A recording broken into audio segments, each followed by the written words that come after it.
Nazanin Zaghari-Ratcliffe was arrested 5 years ago. She tried to leave Iran.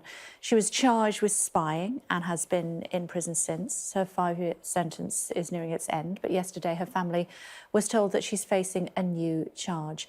She has been furloughed. She's at home with her family at the moment. Big concern was that potentially she may have to go straight back to jail. Richard Ratcliffe, her husband, is with us. She didn't have to do that.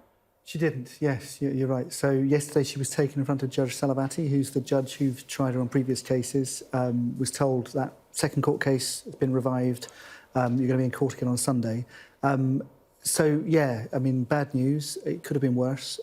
When she was picked up in the morning, it was by the Revolutionary Guard interrogators who held her in solitary confinement. She spent all morning worried that she was going to be taken back to prison. So, at the end of the day, she's back at her mum's and dad's this morning. She's still at her mum's and dad's. We'll be in court on Sunday. It's not looking good, but you know. What's the charge? Charge is spreading propaganda against the regime, which was the charge that was brought out in 2017 in the autumn, and then again in May 2018. So it's been that second court case that's been whirring in the background. At points was blamed on the now Prime Minister when he was Foreign Secretary.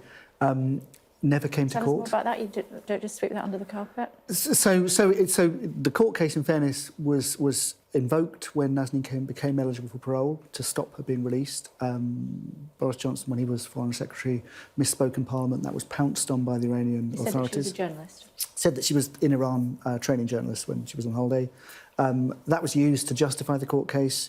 Rhetorically a lot. We never knew what was being said in the courtroom because they kept postponing and postponing. In fairness, he went to Iran, court case got dropped, made some promises, didn't deliver them, court case got revived, then it got stopped. And it's been sort of a whole game of cat and mouse and us being a political bargaining chip for a long time. We were, as you said, getting close to the end of Nazanin's sentence. Early March, it should end. And, you know, I was worrying and behind closed doors was saying to the Foreign Office, I think, you know, you can't just wait. If we get close to the end and we haven't solved the issues and you aren't making it clear to Iran it's not OK, there's every chance that they'll revive this case, and indeed they have. And the trial is on Sunday? That could happen, that could reach a conclusion very quickly? So who knows is the honest answer. What's happened in Nazanin's previous trials is the hearing doesn't last that long. No one can get there. I mean, actually, we've asked the British Embassy to really try and get someone in there, to ask formally legal letters, the note verbal it's called, and then to try and go there to see if they can go in and just keep it honest. The hearings before a couple of hours they've lasted, no verdict for a few weeks. So I would expect it with a similar model. So she'll go there, something will happen, we'll then not know what it means. Does it mean a big long sentence, a small sentence? Every time we've been in court, we've been convicted. I would expect the same thing will happen again, but the extent of how many years get added isn't clear at this point. So what's the possibility?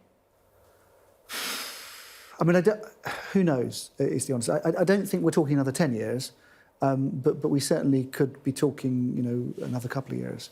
I mean, part of it, clearly, it feels to me, it's putting political pressure on the British government. It's signalling that this is a political, you know, a need for the UK to engage, and Nazanin's being held as a bargaining chip. It probably, candidly, depends on how the UK responds as to how far the Iranian regime will push it.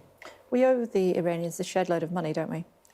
We've said that we're not going to give it to them, but it does look as though there's some weakening on that. Yeah, so that's right. I mean, if I'm honest, I think Nazanin was picked up in the first place to get that money. There was a... this is money that we owe because... This is money that the UK owes Iran, going back to an arms deal that was done in the 1970s that then fell apart after the revolution. Big, long battle about how much compensation needed to be paid back and so on. In the end, it went to court and there was a court award which was then held up, payment due to sanctions. Over time, that's become an increasingly bad-tempered relationship and ended to the point where, yeah, we were taken hostage and have been held ever since. You're right that the new current Defence Secretary, Ben Wallace, wrote a letter to our lawyers a couple of weeks back saying, listen, his personal view was that the money should be paid. That's the first time we've ever received a letter from the Defence Secretary. Several hundred millions, isn't it? Yes, 400 million. So proper money, and certainly been long enough for us to be held over it. And your view is that if that money was paid, that your wife would be back home in the UK? Look, there are obviously parallel issues. My view is that if the money was paid, it would make it an awful lot easier for Nazanin to be home. The British government would say we don't pay for hostages. Well, the British government's got British government has a difficult situation to deal with, and obviously it needs to take a responsible view, both for protecting those who are currently being held and for protecting those from not being taken. Its current approach is basically not to move and not to provoke the Iranian response. And all that's happened is we've been held, others have been taken. At the weekend, there were threats towards a new British embassy staff member. That's not working, and it's really not working. So behind closed doors, when we send them, of course, it's carrot and stick. You need to be having clear consequences of the Iranian regime for holding British citizens hostage. There has to be consequences for that, otherwise, yes, they'll carry on doing it. But at the same time, you do need to address the underlying issues, and it's tough on hostage taking, but tough on the causes of it. You have spoken directly with the Prime Minister, both when he was Prime Minister and also previously when he was Foreign Secretary. How much involvement has he had in the case of late? So he wrote a letter to Nazanin not that long ago. She'd knitted his new baby a woolly hat. He wrote her a thank you letter. And I think there's that personal connection. Most of our contact... What did he say to her? He actually said that it really moved him. It moved him to tears. And that his government would do all they could to get her home. Most of our contact, obviously, is with the Foreign Secretary, Dominic Raab, and he has spoken to Nazanin, he's spoken to me. He said that, listen, we're going to be doing a diplomatic push and, trying to get her home.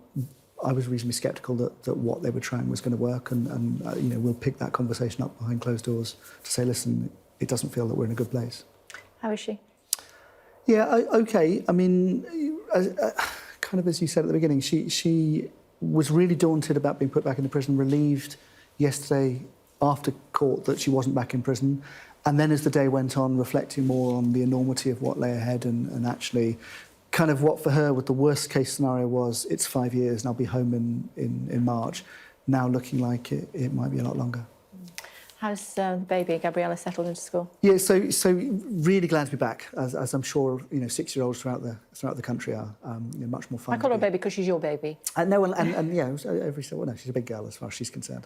But yes, I think glad to be back at school. Didn't really understand what she knew. Mummy had a tough day yesterday.